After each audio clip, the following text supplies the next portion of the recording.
everybody for joining today, and we're delighted to continue the Spotlight series with the University of Galway today. My name is Mark Kelly and I'm on secondment with the HEA as a Policy Advisor on Education for Sustainable Development. So just like we outline every week, just please keep your microphones on mute. If you have any questions, please post them in the chat or the Q&A. I know some of you may not have access to the chat, so use the Q&A, and I'll be keeping an eye on both so that we can field some questions at the end for the speakers today.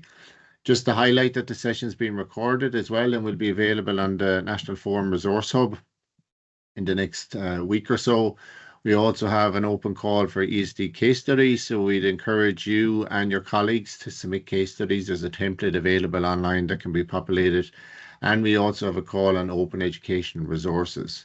And at the very end, we're going to have, a Q&A session, hopefully about 10 minutes. So you'll have an opportunity to post any questions as they come into your head during the session, but also at the end, we'll also give opportunities to sort of pose any questions. So without further ado, I'd like to hand over to Elizabeth to sort of set the scene from a University of Galway point of view. Over to you, Elizabeth. Thank you. Hi, everyone. My name is Elizabeth Hurley. Mark, thank you for having us. We're happy to be here. My colleague, Alma Clavin, if she can give a quick wave there, she and I are lecturers in sustainability and education for sustainable development at the University of Galway. We are based in the Centre for Excellence in Learning and Teaching, and our remit is to embed sustainability in all undergraduate and postgraduate degree programs. But I'm actually not here to talk about our work today. We have wonderful colleagues on campus who are doing great things in terms of embedding sustainability in the curriculum, and we are here to share their work with you all. So I am joined by Geisha Kinderman from Earth and Life Sciences, Fintan Hegarty from Mathematical and Statistical Sciences, Kelly Fincham from Media and Communications, and Joanne O'Dwyer from Pharmacy. So they'll all present in turn, and then as Mark mentioned, at the end we'll have time for Q&A. And so I'm going to turn it over now to Geisha. I'm going to talk to you about creating a transdisciplinary sustainability course here at the university. And just to sort of set out why we created it and how we created it, let me just take you back one quick step to sort of sustainability at the University of Galway.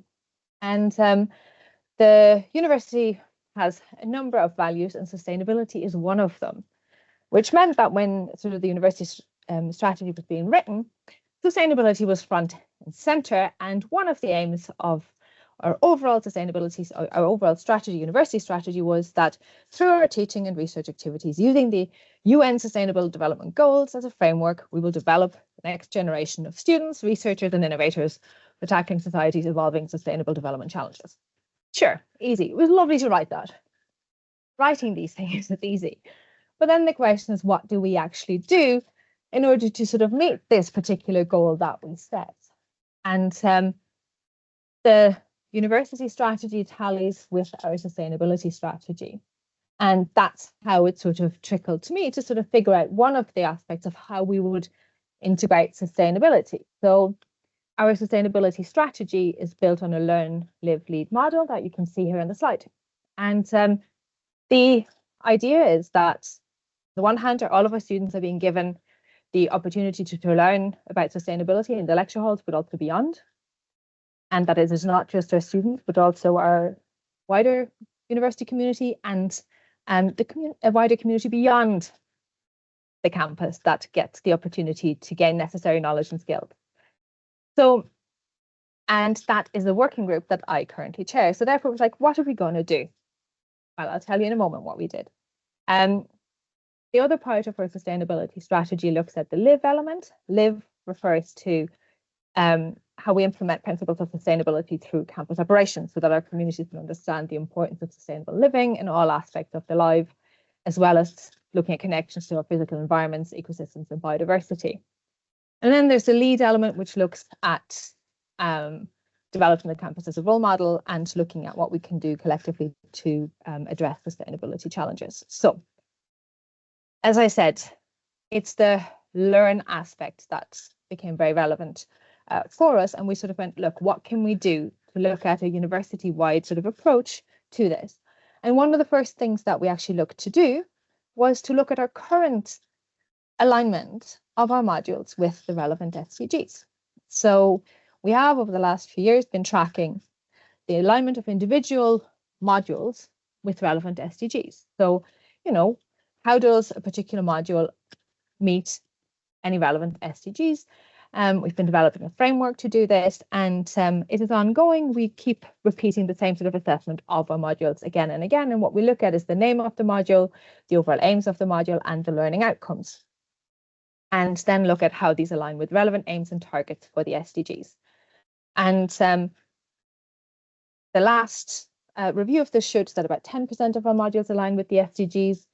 Some schools had higher alignment than others. So I know, for example, I'm in the School of Natural Sciences, and we had an almost 40% alignment with it. So we're currently, again, looking at this and see if we can progress it. But that's all good and well. But what that doesn't do is look at that transdisciplinary aspect. As a matter of fact, all that does is look at it within one discipline. And so we said, look, we actually need to go beyond that. We can't just look at how individual disciplines look at sustainability, although that is really important. How can we actually also make sure that we have a wider understanding of our students from a multi, cross, or interdisciplinary perspective, or ideally actually a transdisciplinary? So that's where we sort of decided, look, we need to put our heads together. What can we do? We decided that we wanted to create a module that it would allow all of our students in some way, shape, or form to learn about sustainability.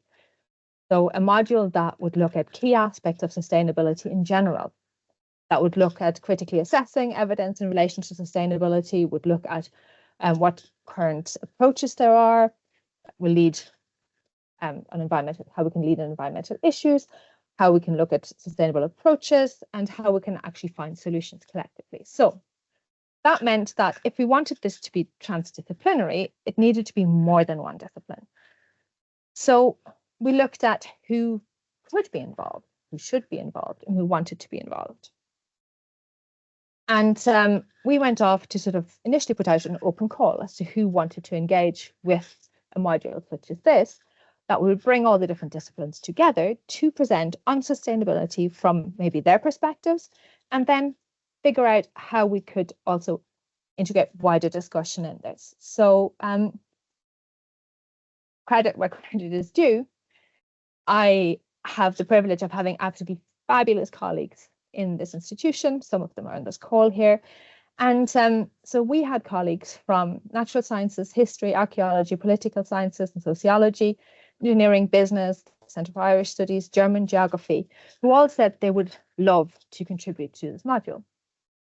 And while there's been changes over time, we initially worked with a small number of volunteers and then started specifically approaching some colleagues, feeling that, you know, saying, look, there's certain topics we don't cover yet, could you come in? But the biggest challenge that we had is actually to allocate credit. And that's not in terms of actually me saying these people are brilliant, which, as I said, undoubtedly they are, but making sure that there's actual credit being given to the relevant disciplines for delivering part of the content of this module. So while it was easy to sort of dream up a module that we could deliver on sustainability, sort of who it should bring together, what it didn't do was sort of, we didn't have a blueprint on how we would then sort of set that up on the administrative system and how we could allocate credit. But we can do it now. It took a moment to sort of figure out and sort of break up our module into so many different chunks that everybody would be allocated relevant credit. And that was a big challenge that we immediately sort of met. Also because, you know, if you create a module in our university, it initially will assign to one specific discipline, which is obviously not what we wanted here. So there was a little bit of rearranging of this, but we've got there in the end. And that was the biggest challenge, because it also was one of the limits as to whether or not somebody could contribute in terms of their own workload allocation and whether it would be recognised in that.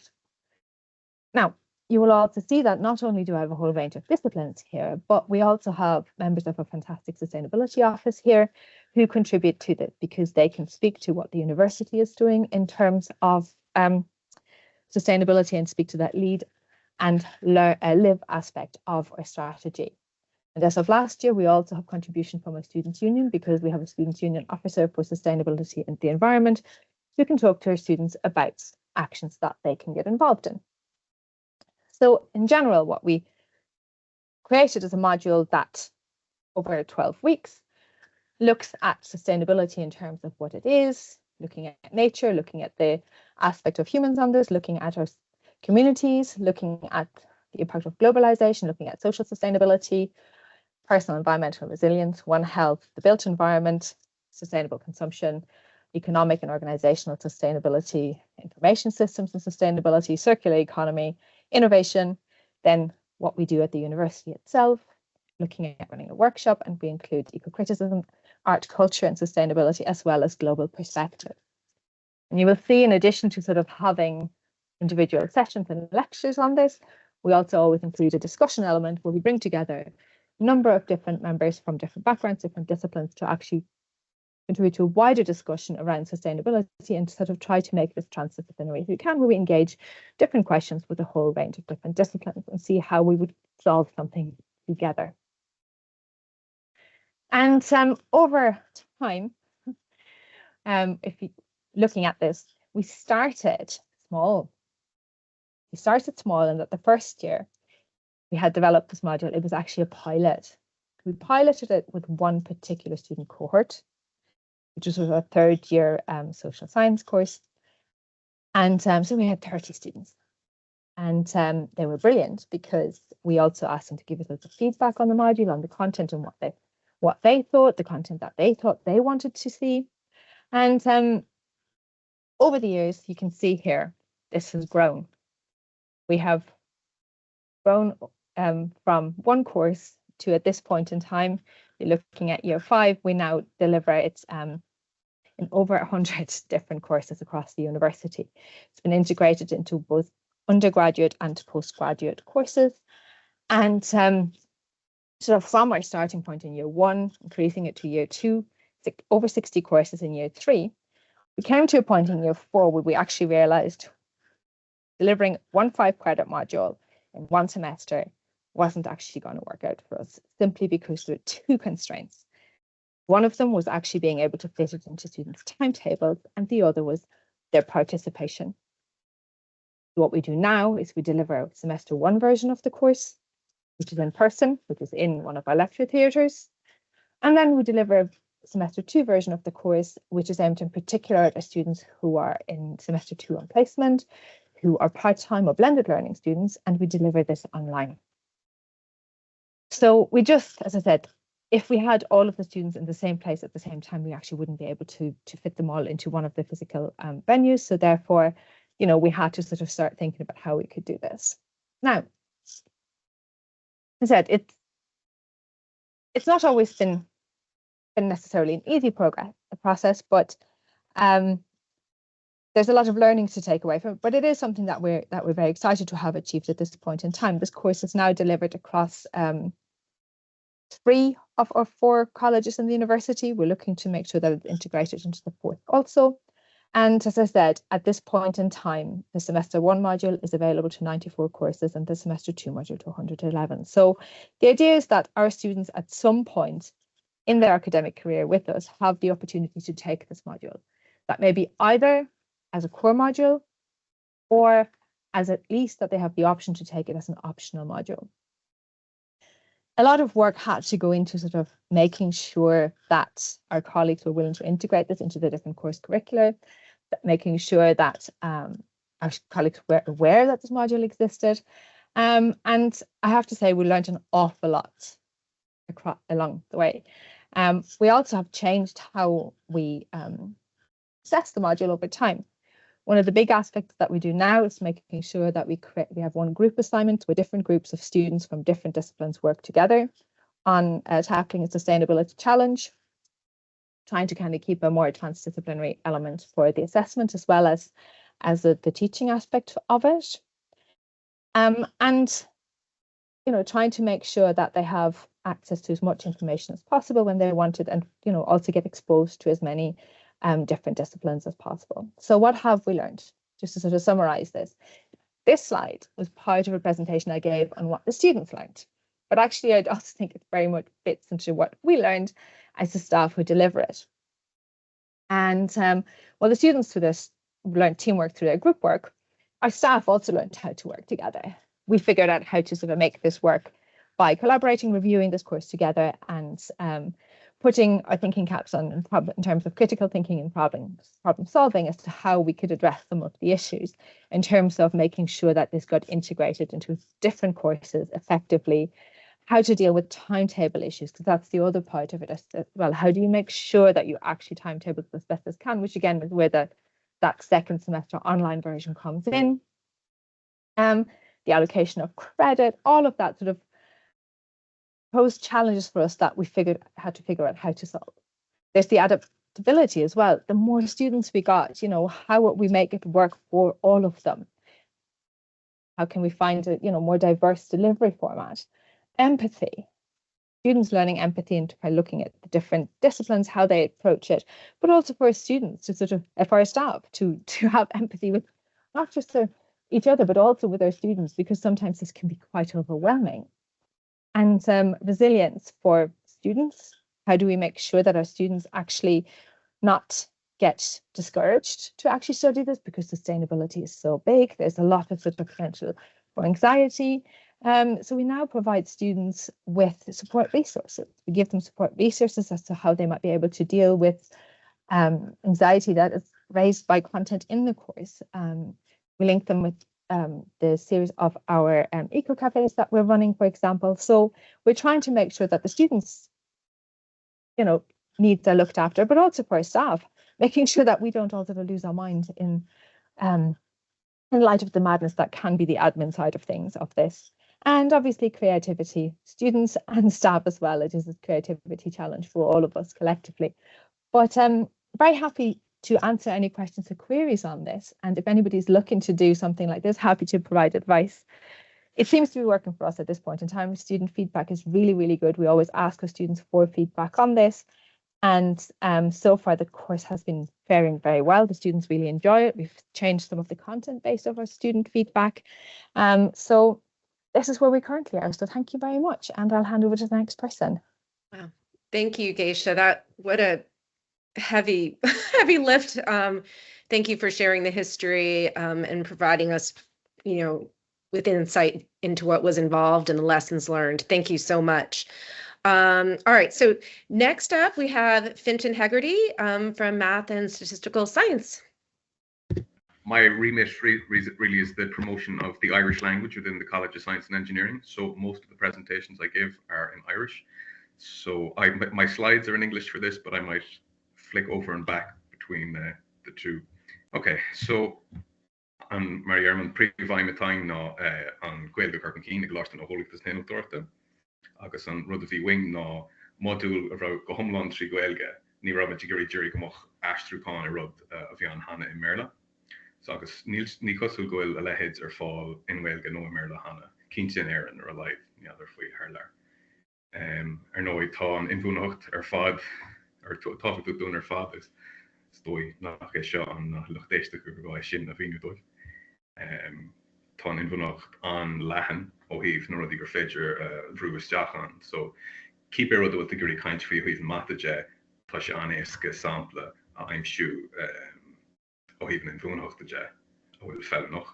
Agus cosú lei sin is dói, similar to that, mathematics is an excellent subject for learning a language through, because it's so broad that any vocabulary, for example, you want to practice or anything you want to look at, you can somehow shoehorn mathematics in there. So fi lár tá an cuas ar fáil daoine sa darna bhliain ólaíocht generaálta, darna bhliain dámhna náin bhfuil Gaeilge dhéanach agus daoine cara bhliain math agus oideachas.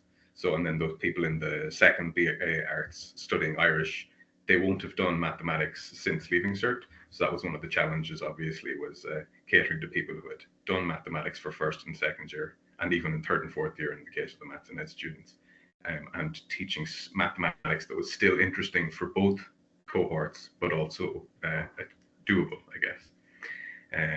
Agus tá spéisiléirí a freisin ag an tram an hóíocht mathematicúil agus óíocht talfiíocht le haid an tlín seún agus tá lé leis an leis go móróíocht a blin agus óíocht talfiíochtta le haid gáhid sé seach. Tuis go má le haid daoine Sean Dini type chat though Dovin and honest, so the people from the second arts who wouldn't otherwise have any maths and programming skills from university, it's a useful little module for them to have. It's just a 5 ECT module, an optional. Tá Dini Giria could Gael Guinal Sus or Cushion Egg Sula, ni Gog or one Gael the Wales will need. The 20% by 2030 there, if you're unaware of it, so the government has mandated that by 2030. 20% of all employees in the public service should have Irish, so this is a useful thing to have. Stakeholder thought till a jesh na postiocht an agus being the wrong next lu agus needs jesh more of it. Agus noi that you're not like any with space agus and Inbhuanaitheacht. Mar lu geshin is tuishketa 5 in a goni leis o hif course the amclarade. Being kaitu lawn weirlachas the end of a stoic until 3 na kalash the exulux and the kush the exula.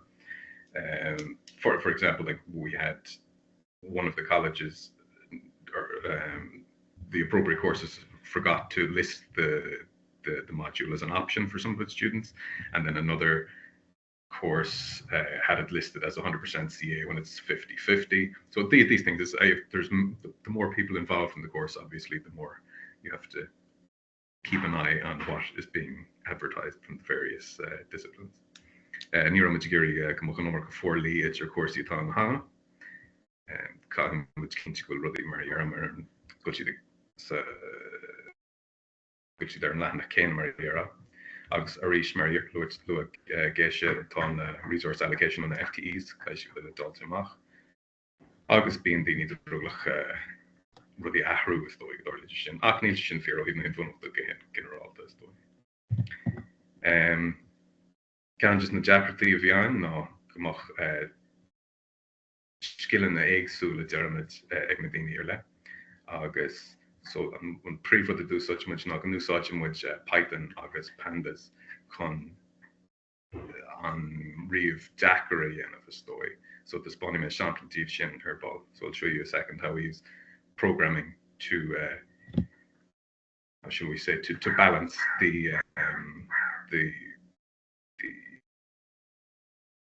to make things more equal between students who haven't done mathematics in university before and students who have. Being an tinner of being 5 in lesson tinner of the story, Gaminik Oreo heave Dov and on. So the attendants from the College of Arts who tend, shall we say, to perhaps be the students with less mathematical experience is generally poorer, and that's a broad issue, right? That's across, not just across the university, but it's a countrywide thing. So that's a separate issue. Well, even the Gaelga, ni being Gaelga leaf gakan ya, fos, being space up as a changa, as it's lost the element rilesh, lehain rang the nis lutash, fos nis fos 5 and 9 shoe, or even the mathagen, or even Gaelga. Neil Acfany or fault on Rod Shoss, the firm, Roddy I'm sure Lena knows a crocoacus, Asanoa. So Shalmar Hampla, this is one of the Jupyter notebooks. So this is what we use for our programming. It's very useful if you're doing any sort of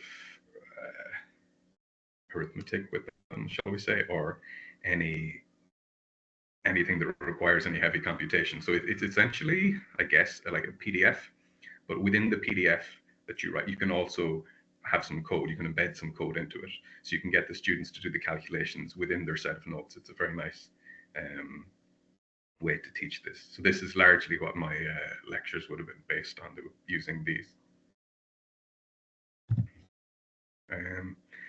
So na ruddy excludiuments, no na bun ruddy ohiv algebra calculus statistiki agus dochulacht.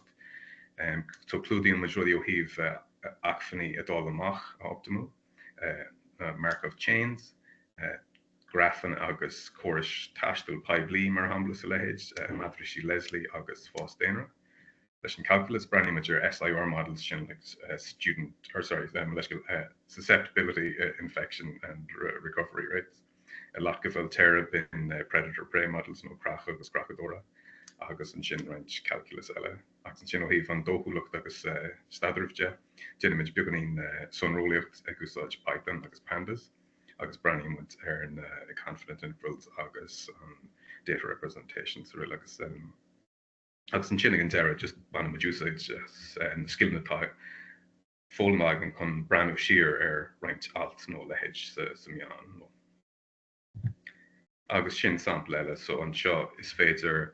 Sorry, so here's another example from a Jupyter notebook, right? So this is the SIR model, well, SIRD model, I guess, where we're looking at susceptibility, infected, recovered, and dead rates. And here on the left is the code. So the students would not be expected, obviously, to write all of this code themselves, but they would be expected to understand the stuff. So they could mess around with the parameters, see what changing various things does. So here they might say, okay, well, if we see the infected rate that gets very high at the start and we want to lower that, we'll all remember flattening the curve from the pandemic, etc. So we will then they would discuss in the class, how do we lower the curve or flatten the curve, not just from the programming point of view, but also from a practical point of view in the real world, as it were. And it shouldn't cut off the shin just and dá idir CA agus unscrewed with Dara. Agus an sin ag an Dara, nuair a gur wathan íanamh amach anseo, no, but so at a weekend in the Gaeltacht at the start of the course, or before the start of the course, to allow some people to brush up on their Irish, some people to brush up on their maths. We didn't quite manage to get that off the ground for this semester, but we will do so next year is the plan. We'll invite some guest speakers in from the Cólachtaí STEM atá Lunny sa Gaeltacht. Thomas Geary and Modul Cur Fall High Chlorna Ella, Keita, Agus, and Rud Spatial go on again on Shin. No, I want to organize a module swap with another institution. So it would be good if we could do, swap like a 5 ECT module for a 5 ECT module. So then you'd have perhaps 2 Irish language modules available to each university, even if the only one was being taught there, which is obviously beneficial from an FTE point of view, etc. And then Beja Rudig and Ohif course Ika by Lefeco. So shin the plan on that talking Gucci Shog is by Lefeco Colorlos. Yeah, if any of you would be interested in incorporating this into your programs or whatever, do let me know. August Shinay Bill no more. I think that is it. Thank you very much. If you have any questions, fire ahead. Thank you so much, Fintan. Super interesting. I love the integration of math, sustainability, language, and culture. Really fantastic. Thank you so much for sharing. Okay, we're going to move on now to Kelly Fincham from Media and Communications. Perfect. Okay, so hi everyone, and thank you to the people who presented before me. And I hope mine is as interesting as yours has been. So what I'm going to talk about quite quickly, I hope, is learning through doing. So this is from a module that I was running last term in conjunction with taking the course with Alma and Elizabeth, where we are thinking about stakeholder engagement in media education. I'm just moving my slides out of the way here. So obviously the big question at the moment is, how can we move sustainability education beyond theory and into practice, and how can we help students reach the goals that we have around sustainable development, which briefly for me for this module was about trying to help them understand the capabilities and principles and that kind of sense of empowerment that they would need to tackle quite critical worldwide challenges, but also in a way that strengthens their intellectual, emotional, social, and action-oriented learning through the types of teaching and learning methods and contexts that I was using in the class. So the module introduces media students to concepts from design thinking. For those of you who are familiar with design thinking, you're going to know exactly what it is. For those of us who aren't, I'll just give a brief diagram on the next slide. But basically what I was hoping to do was encourage students to think about sustainability by connecting personal challenges through a series of interviews with other students. So looking for what impacts we can see around climate change with students on a personal level, and then connecting that back out with systemic issues, and then trying to find solutions that would be actionable within the student cohort. Design thinking really talks about defining problems before you think about what the solutions are. And it's a really good way to introduce students to thinking about products or campaigns that can address the effects of climate change, but in a way that helps them build their own understanding of the issues, allays the eco-anxiety just a small bit, not a huge amount, because I think eco-anxiety is a very real thing, but in a way that they can see and find problems, that they can see and find then potential solutions. So with design thinking, oops, I've gone too fast there. With design thinking, you start at the top there, which is you start with empathy. And again, I'm picking up off the previous two speakers there, and helping students develop an understanding of what the challenge is. And only when they can understand what the challenge is can they really start thinking about articulating the problem that they want to solve. So we really stayed with those first three phases, which is empathizing, defining, and then ideating when they brainstorm potential solutions. And so I'm going to take you through what we did then in the module quite briefly. So first off, I looked for inspiration by using Kate Raworth's donut, which was introduced to me in the class that Alma and Elizabeth ran. I'd never seen this before. And I thought it was such a fabulous way to visualize both the scale of the issues that are facing us, but also where there might be spaces within those issues to do some work around them. So I introduced them to the model. We looked at where, we're overshooting, and then we looked at areas where there might be a little bit of space for working with. And the three topics then that the students most wanted to tackle were housing, transport, and alcohol. And it makes sense, right? Because these are the issues that resonate most strongly with the student body. And then they had a sense then already before they started their interviews that these issues might also resonate with the people who they would be interviewing.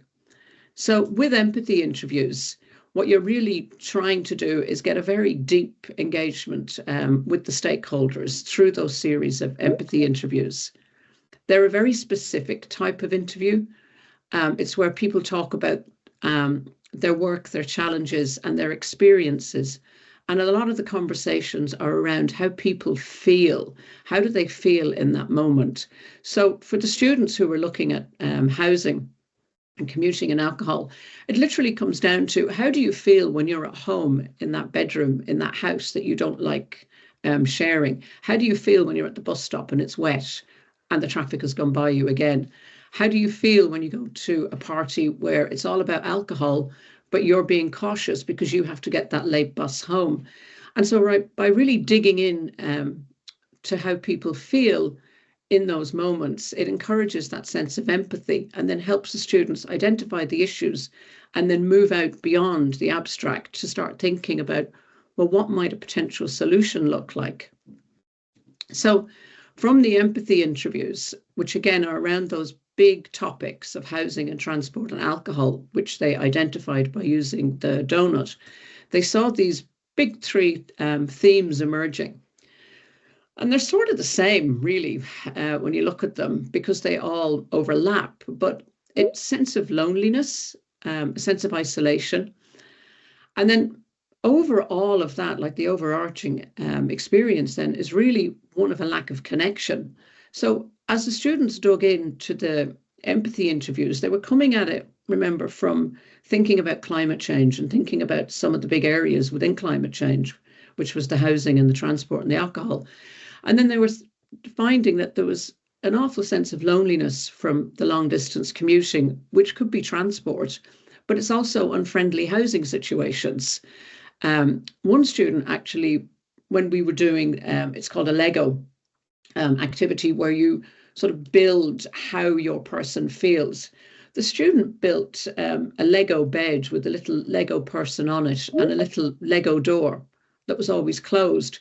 And that's when you start to get students working together in these groups and thinking about design thinking and also doing this empathy interview, these themes emerge very strongly in a way that they don't typically on some kind of ordinary assignment work.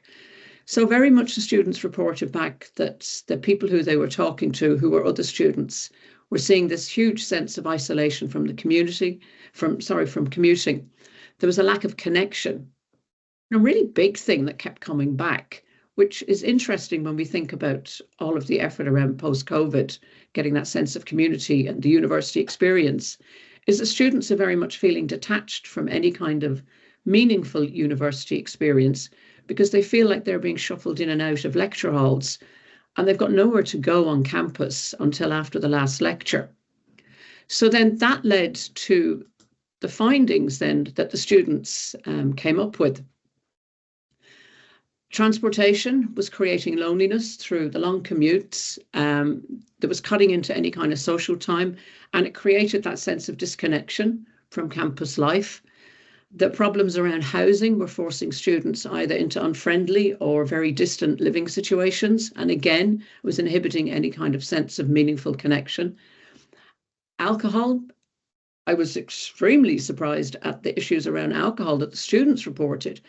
Particularly from female students who were saying they don't want to go to these events because they're very drink oriented, because they have to get that last bus home and they need to make sure that they feel safe. So all of those three issues were actually creating quite tangible impacts that the students were finding in their empathy interviews. And again, overall of that was this sense of disconnection from the university. So using all the information that the students gathered by doing those empathy interviews, they came up with these three solutions. Now, obviously, none of these solutions are going to mitigate the impact of climate change today or tomorrow, but they're certainly getting in at areas that can be worked on and where students then felt a sense of agency and a sense of empowerment and moved to allay that sense of eco-anxiety that I talked about at the start. So the three main ideas that I'm just showcasing here that the students found were a commuter lounge, which would be a dedicated space on campus. And they were very definite about this, that it couldn't be a repurposed multidisciplinary space, but an actual place and a sense of place. And without knowing, they're actually getting in a lot of research around that sense of place that is missing in our society. The second item that you can see on the screen there is Beyond Cocktails, which was an idea to create events that ran around commuting times and were very deliberately alcohol-free, but still attractive. One of the comments was, I don't want people thinking that, these are places for losers. And then the last idea was a dedicated quiet bus for students in the Galway area.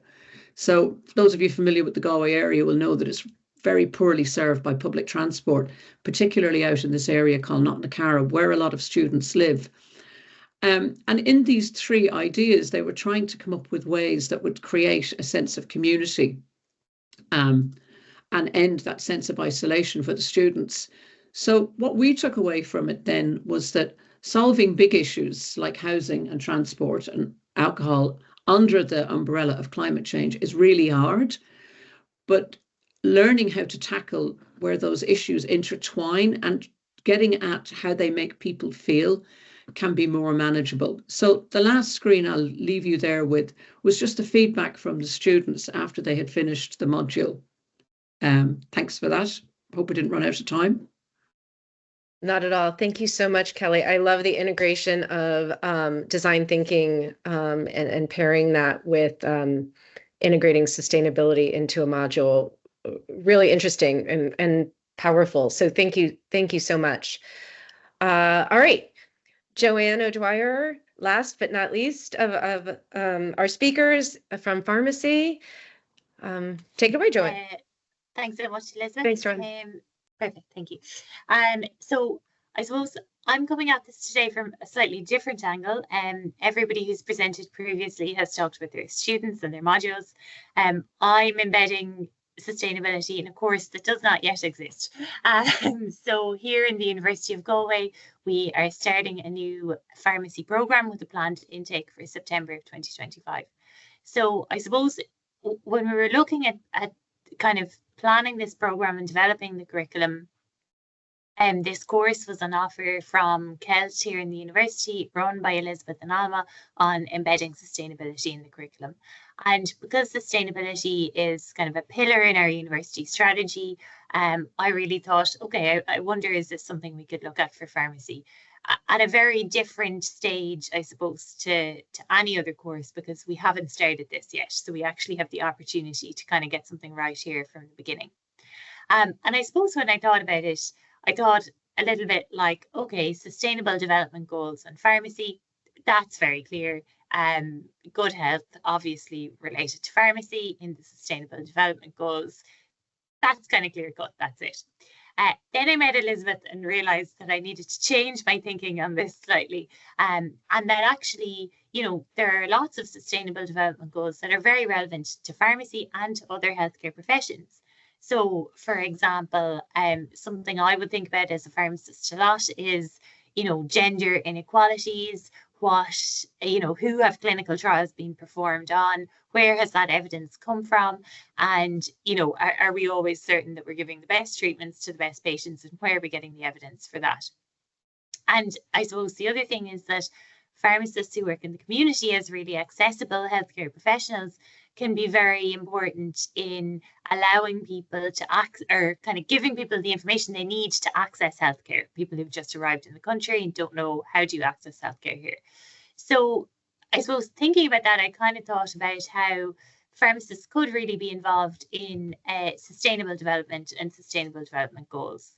So, and then the other thing I suppose is the responsible consumption of medicines, and particularly antibiotics, and also their responsible disposal, which again is linked into, I suppose, preserving life below water and on land. So kind of started to see that actually pharmacy or any healthcare profession where you're interacting with the public can really have connections to a lot of the sustainable development goals. Then I started to think about what we want our pharmacists to be. So we had already thought about graduate attributes, as most people would for their course. What did we want our pharmacists to be when they qualified from this course? And then in looking at the competencies on education for sustainable development, I thought, well, do these kind of match up to pharmacy? Would we have to do a whole rework of what we've planned in the curriculum to try to achieve this? But actually, when I looked at those competencies, I found that really they actually already map to the competencies that we have for pharmacy students and for pharmacists. We might be calling them kind of different things, but they're actually not that different.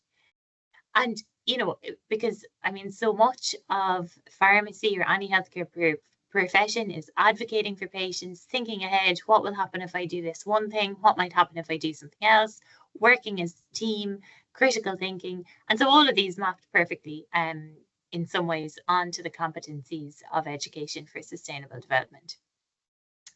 So I kind of thought, okay, the content is kind of there, the competencies are kind of there, but how does the student actually know that this is anything to do with sustainability, or that sustainability is anything to do with them? And how will we make sure that actually that's very clear across the curriculum?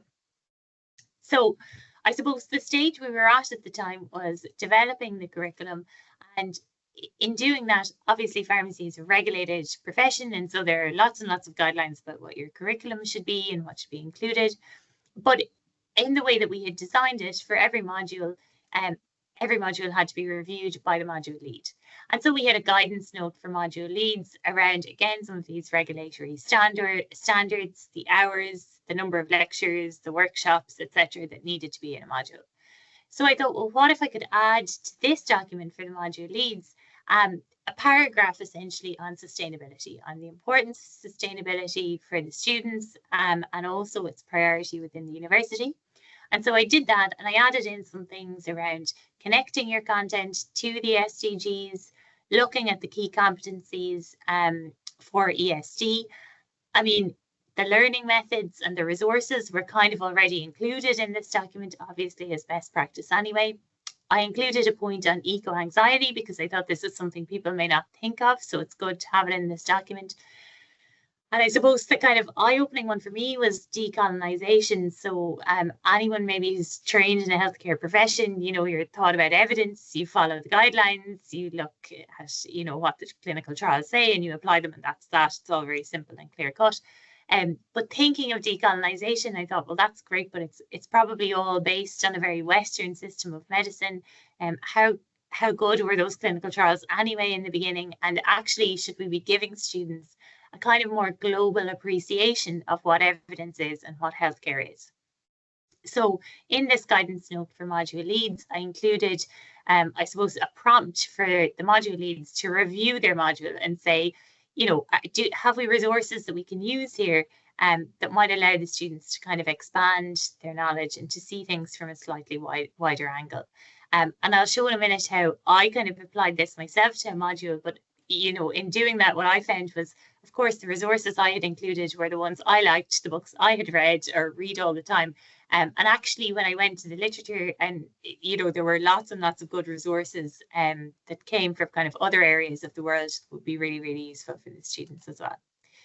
So then I kind of thought, okay, that's great. That's in the guidance document for the module lead, so that's fantastic.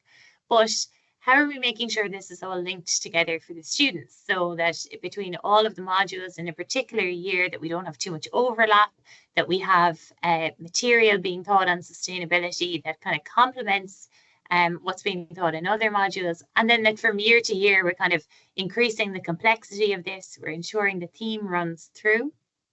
So we also had this checklist, which was a checklist for review that the year lead would have to do across all the modules in the year. And again, a lot of this related to kind of regulatory things. But in this checklist, I decided to add some points related to the SDGs. So ensuring that there's content there related to them, that there's some learning outcomes related to SDGs, that the competencies are woven into learning outcomes, which in most cases they would have been anyway, but it's just to actually kind of pointedly look at this from a different angle and ensure we have oversight on this throughout the curriculum. Obviously, again, the learning methods, I mean, you know, we would have had best practice in terms of team-based learning and inquiry-based learning anyway, also psychological safety. And then I also added this point in decolonisation. So I think that this means that, again, at that kind of year level, we can ensure that all of the modules are somehow aligned, that the content for the students makes sense, that it's at the correct kind of complexity. And so in these two places, in terms of developing content for a particular year, that we always have a review on ESD and the principles of ESD. And I suppose then I kind of had to, you know, take a little bit of my own medicine, very pharmacy pun there, but I had to do this myself for a module to see, you know, how does this work out? And what I found was, I suppose, you know, it's easy enough when a program hasn't started to change a module, but actually I took a professional skills module, which would be in any kind of a healthcare program very, very similarly, and tried to apply some of these things to it. So for example, I looked at the module description and ensured that there was a reference there to world healthcare systems. I reviewed the reading list and, like I say, added some additional resources. I updated the learning outcomes slightly and then the lectures to match to ensure we were talking about global healthcare systems and equitable distribution of resources. And then I added a specific learning outcome on reflecting how pharmacists can influence sustainable development and kind of a piece of assessment that was an e-portfolio entry aligned to that. And then I mapped the module against the ESD competencies. So I suppose having done the work myself, and again, I acknowledge that it's before a program starts, which makes it kind of easier. But I saw how, you know, a lot of the content is there, a lot of the competencies are there, and I think that that applies probably to most programs, but it's actually just taking the time to really kind of point them out and to come at it from a slightly different angle. And I suppose that the overall thing that I was guided by all the time was wanting the students to realise, and I think this is the same for any program, that their actions on kind of a local level that they might think are very isolated and not connected at all to global sustainable development challenges actually are connected, and that by, you know, their actions at a local level can have an effect on global sustainable development. And I think by doing this, by giving them the information and showing them how they're impacting on sustainable development, can hopefully help to kind of ease any eco-anxiety that they might have. And also where they're in positions of trust or influence, can kind of help them to change behaviours of those around them as well for sustainability. So yeah, thanks so much for listening and for the opportunity to present today. Thank you, Joanne. I think it's so important that we pull the lens back and consider the program as a whole. So thank you for providing us with your approach and sharing your experience creating that. Well, I'm sure will be a fantastic program. Thank you. Thank you for all of that information. I'm going to turn it back over to Mark to facilitate our Q&A now. Thank you. So thanks, everyone. That was wonderful. Lots of really unique and diverse examples. I think before I sort of pose any questions, I think Elizabeth or Alma, because it's been referenced a couple of times, the staff development program that you offered, if you just give a sort of overview of that, because I think that's important for people who are on the call as well. Sure.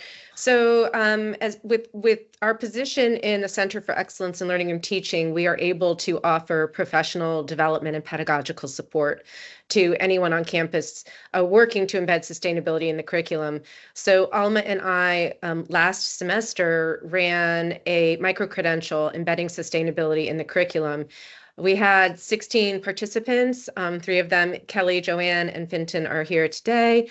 And essentially we just covered sustainability, an introduction to sustainability and what sustainability is, the key competencies for sustainability, and lots of other topics related to sustainability, the importance of decolonization of the curriculum, eco-anxiety, what resources we have on campus that are available to everyone, talked about climate science.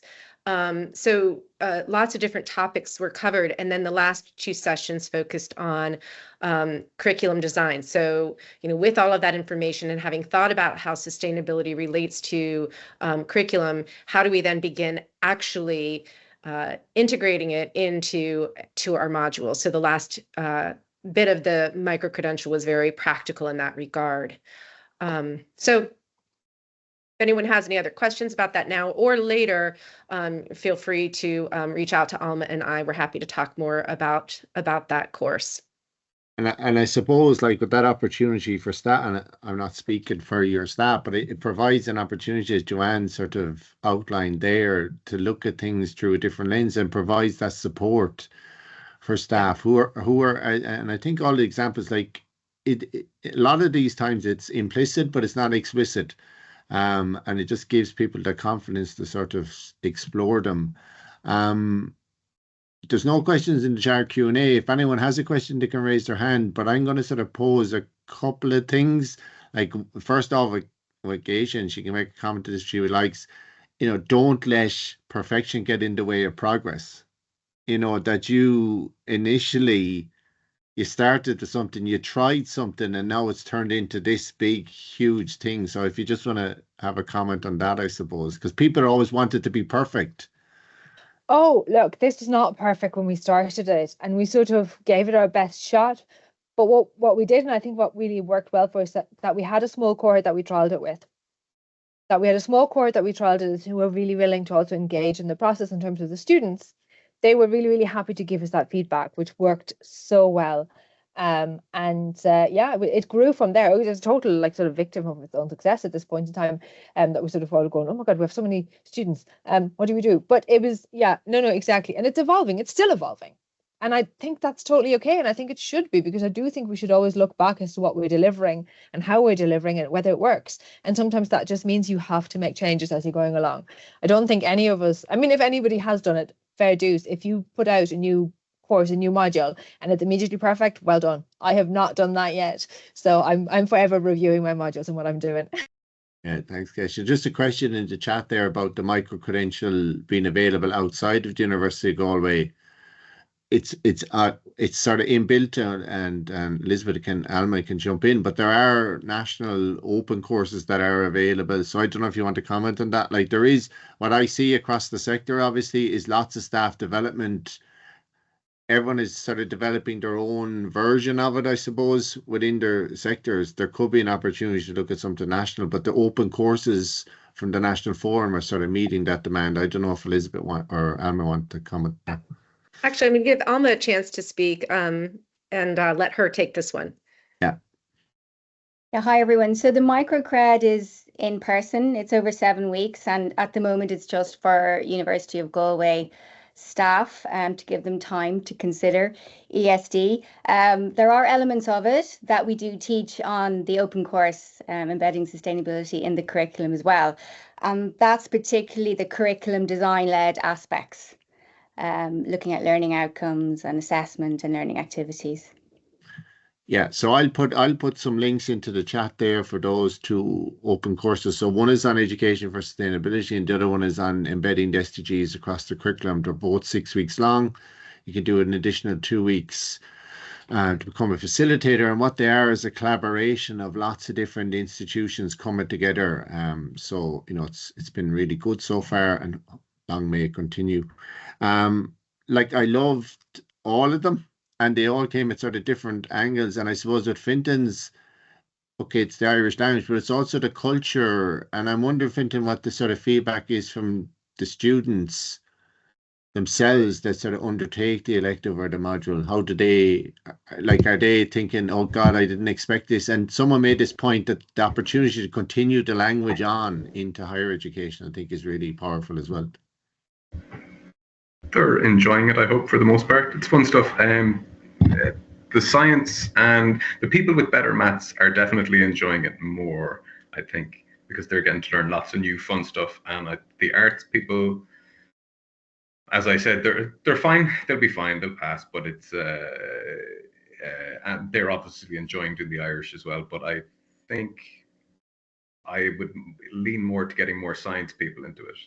Okay. Yeah, it's a fun course. I'm enjoying it anyway. Yeah, well, it's as Geisha said, it's you learn as you go along. It's not set in stone, and that's the great thing. We do have certain freedoms in that way. No, it's great. Thanks, Fintan. And just with Kelly and Joanne, like what Kelly was really interesting is you mentioned big issues, and sometimes I think we're not ambitious of stuff, or we're sort of afraid of the big issues, but the big issues that resonated with the students. And like I think some of the idea, like the commuter lounge, when you said it, I went, oh yeah, that's obvious. Like why aren't we doing that? But it's really, and I suppose it empowers the students to see that they can potentially maybe influence the way university works as well. So my question is, would you bring those ideas back to the sustainability office or the various structures within the university? That's a really good question. I'd hoped that the students would bring them at least back to the student union, but definitely something to follow up with them, because looking at them now, when I was putting the slides together, I'm like yourself, I'm going, why don't we have these things? These would totally make sense. Yeah. And again, it's that further step into action, so they don't just see it as, oh, wasn't that a cool project we did one time? Yeah. That it actually might change something for the better on the campus. So yeah, no, it's great.